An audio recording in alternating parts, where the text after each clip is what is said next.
Okay, there we go. All right, so our Rhea County chick chain show prep. Of course, I've seen most of you at this point.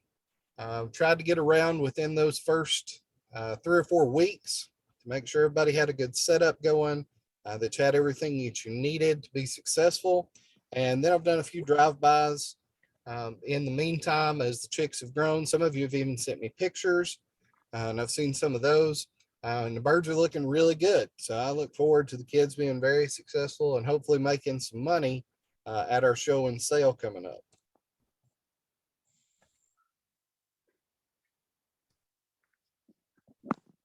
So we've already got our birds, okay, at our house, and that's what we've been talking about. You guys need to make sure that you're picking out 3, and we're going to talk about what those 3 birds need to look like. Okay, first thing is you want them all the same size. Okay, let's get rid of this update. I don't know what that is. Needs to be all the same size, so you don't want a really mature heavy bird and then a skinny bird that goes with it. Okay, so you want these birds to be as close as possible to each other. That's why I've got the word uniform in all capital letters there. Obviously, you want to be healthy, you want them to be good sized. But like if you looked at the birds there in the picture, there is 1, maybe 2 pretty good birds there, and that's about it. We've got one that's really immature there on the far left. You can see the comb and wattles are not very developed. They're not red. They're not sticking up. The bird there to the right looks a lot better. The one directly behind it might be okay. From that picture, it looks like it's quite a bit smaller though than the bird in the foreground of the picture. So a couple good birds there, but again, they're not looking the same. So, you know, if our judge picks that first bird up, goes, wow, this is a really good bird, and then he goes on to the second one and it's not as good, then, you know, that kind of turns him off of your set of 3 birds there. And he wants consistency, you know, picks them up and go, hey, this is a good bird. Hey, number 2 is a good bird. Number 3 is a good bird.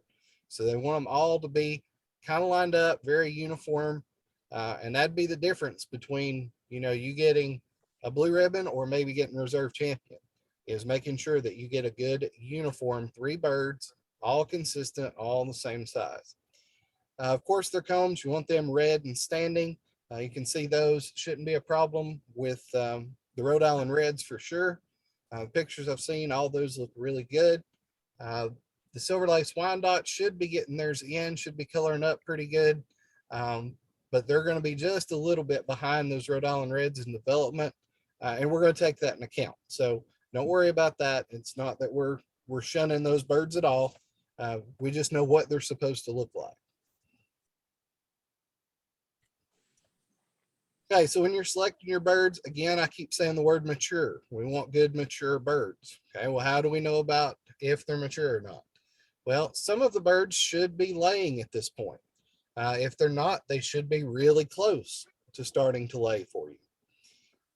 So one way that you can tell, those Rhode Island Reds are really easy to tell, as well as Silver Lace Wyandottes. When you look at their legs, that's a dead giveaway. Those legs, instead of being nice and bright yellow, they're going to be a little bit duller. Okay. What happens is some of that pigment, okay, that is in their blood and in their body, it kind of reroutes toward the eggs and they lose a little bit of that bright, shiny color.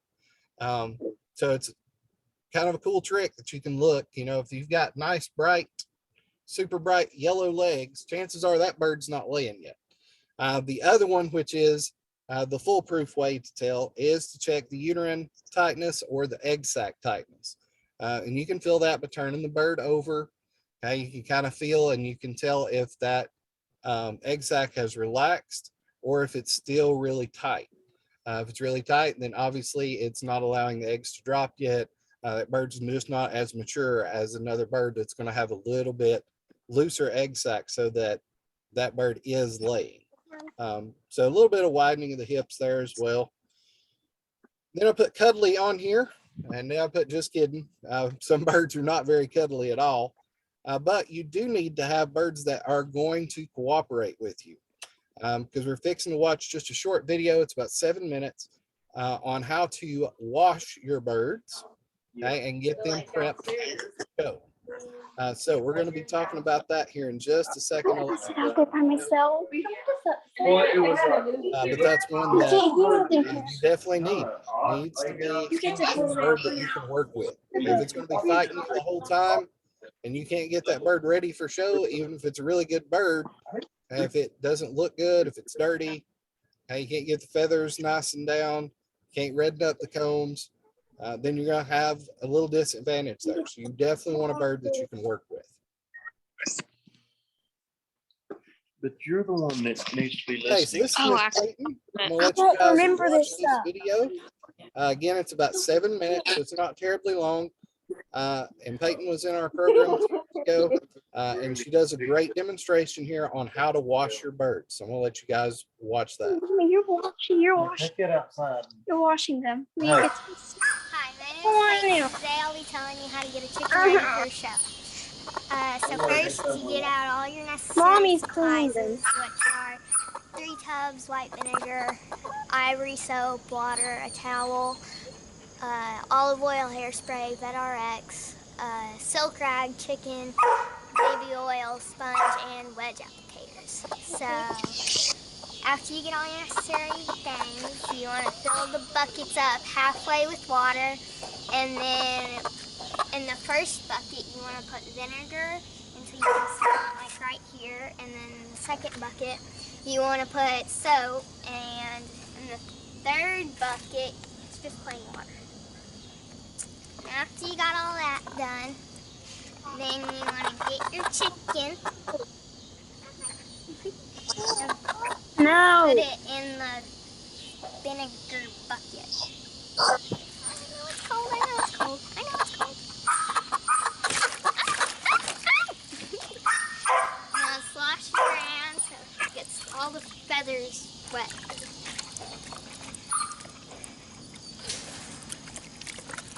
And you like that?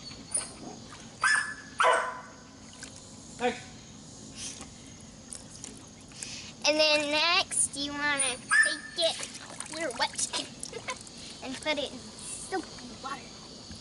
No, it's vinegar. And get all the vinegar off of them.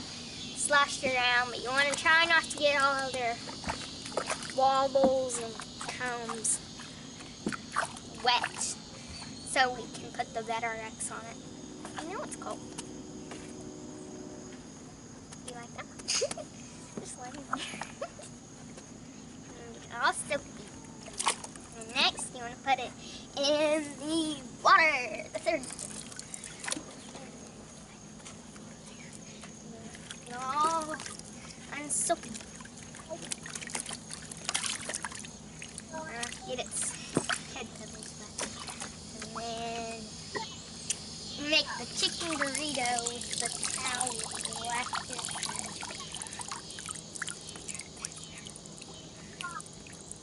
And then make the chicken burrito and wrap it up in a towel.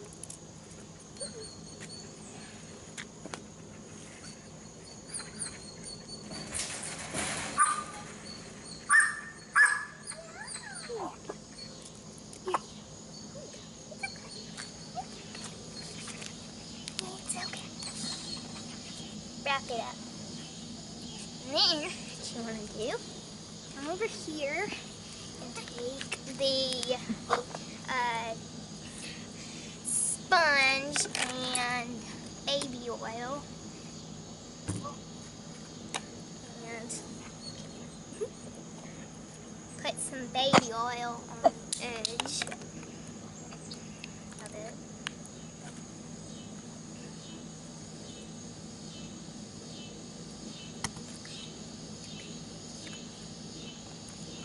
And you're going to wash its legs and get all the dirt off.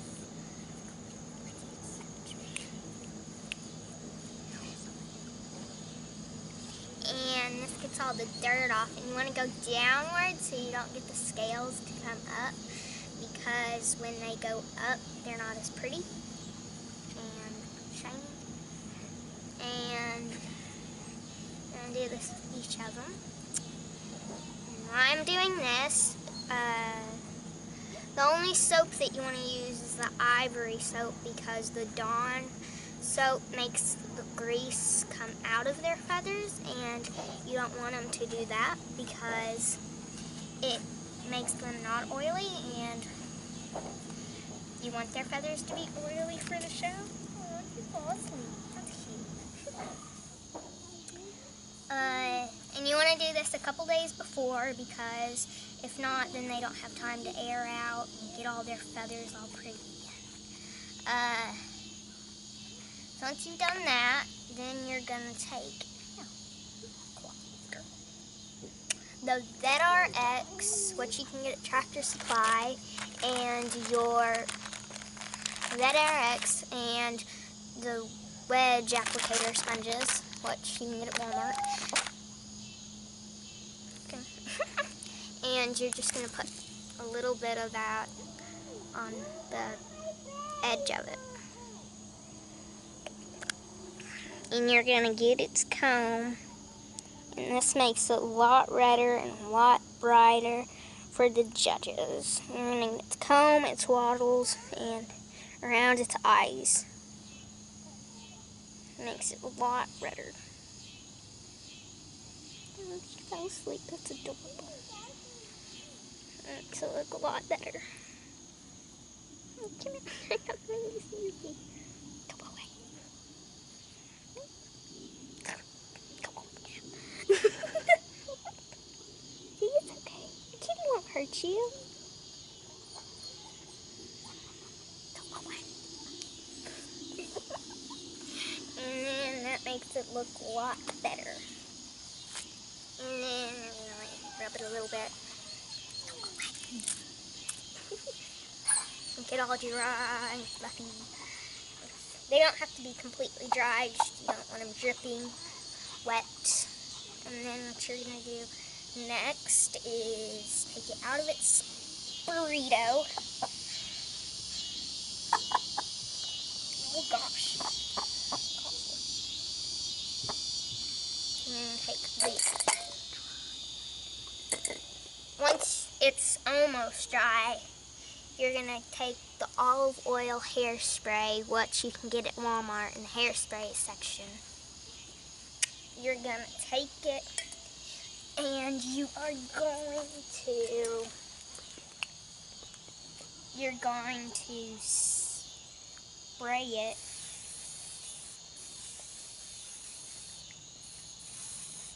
And you're gonna rub it with the silk rag. It makes it pretty shiny.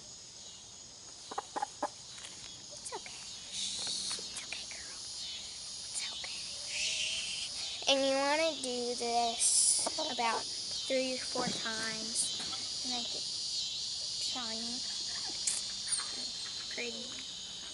And get under their feathers. It's okay. It's okay. And that's basically how you get a chicken ready for show. Thanks for watching. Bye.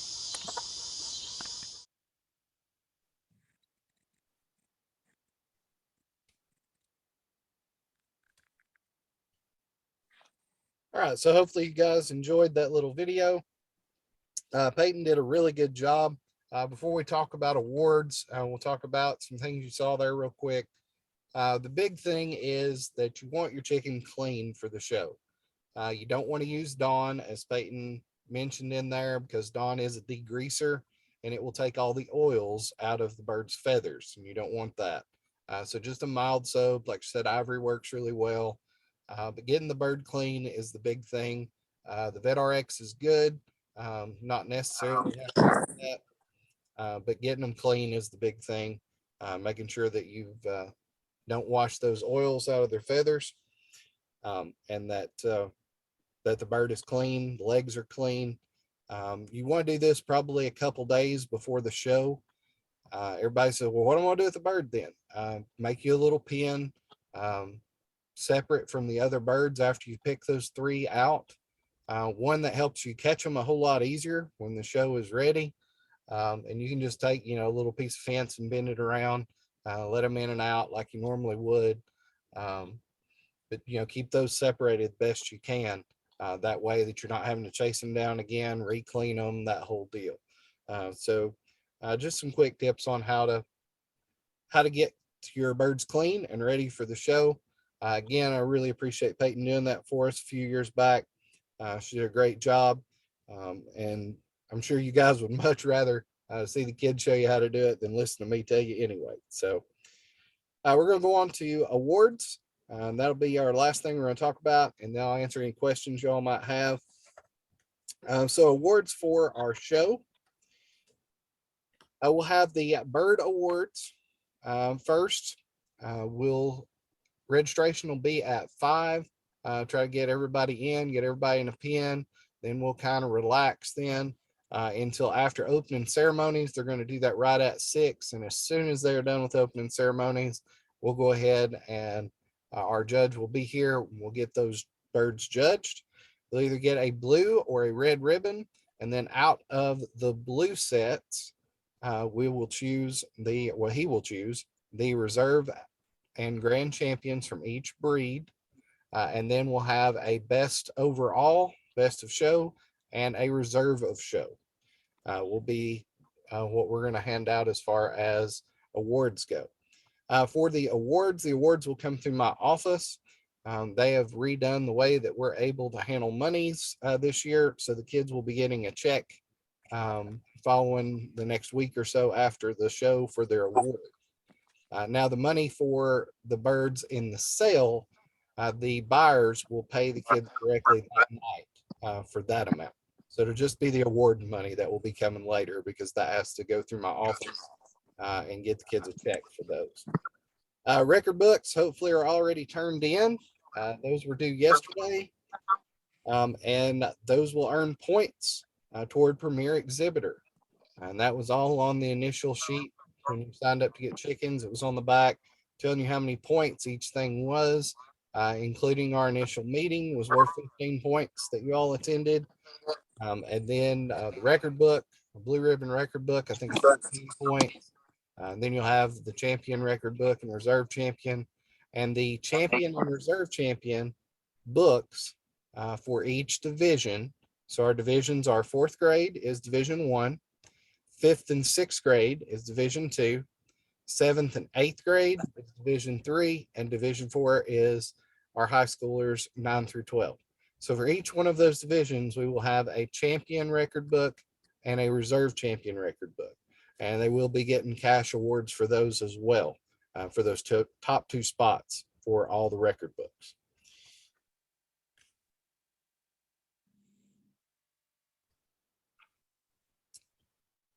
Okay, so here are the award prizes. So just went over what all those are, and there are the prices that goes with those. So if they get a red ribbon pin of chickens, that's a $5 award. They get a blue ribbon pin, that is 10. Reserve champion is 15.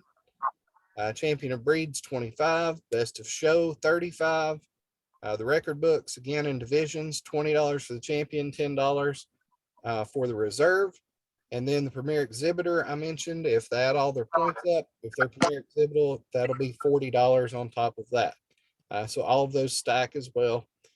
So as you're going up, you know, the winner, if they have a record book and best of show, blue ribbon chickens, all of that, they're looking at over $100 in just prize money, not counting what their birds are going to bring. Also give out plaques for best of breeds, reserve of breeds, and the best of show. We'll all be getting plaques for those as well. Okay, let me stop sharing screen here.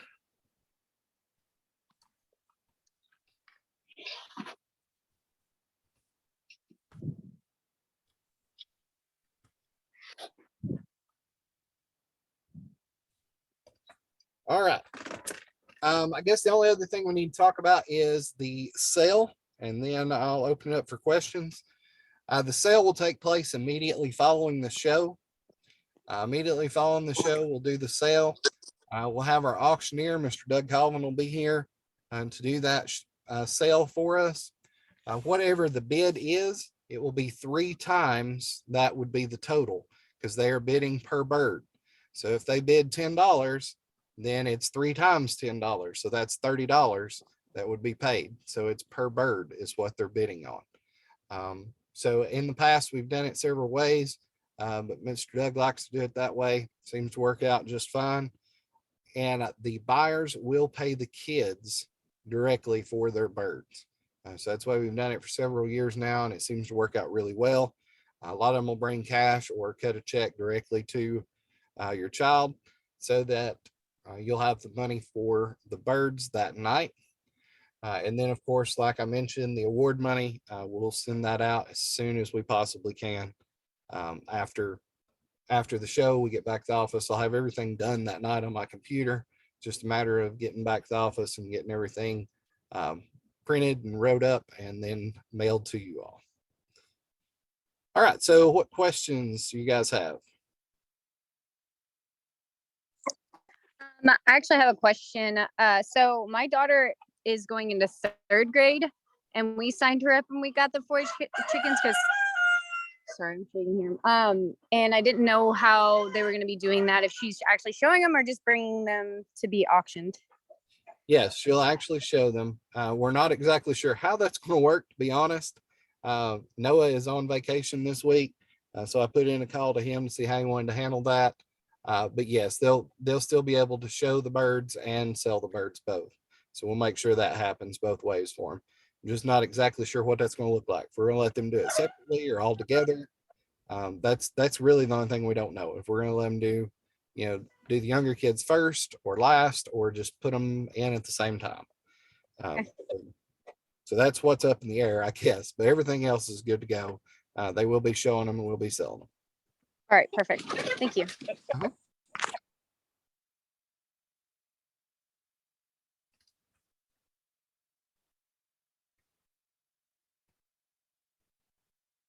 Okay, anybody else? Questions?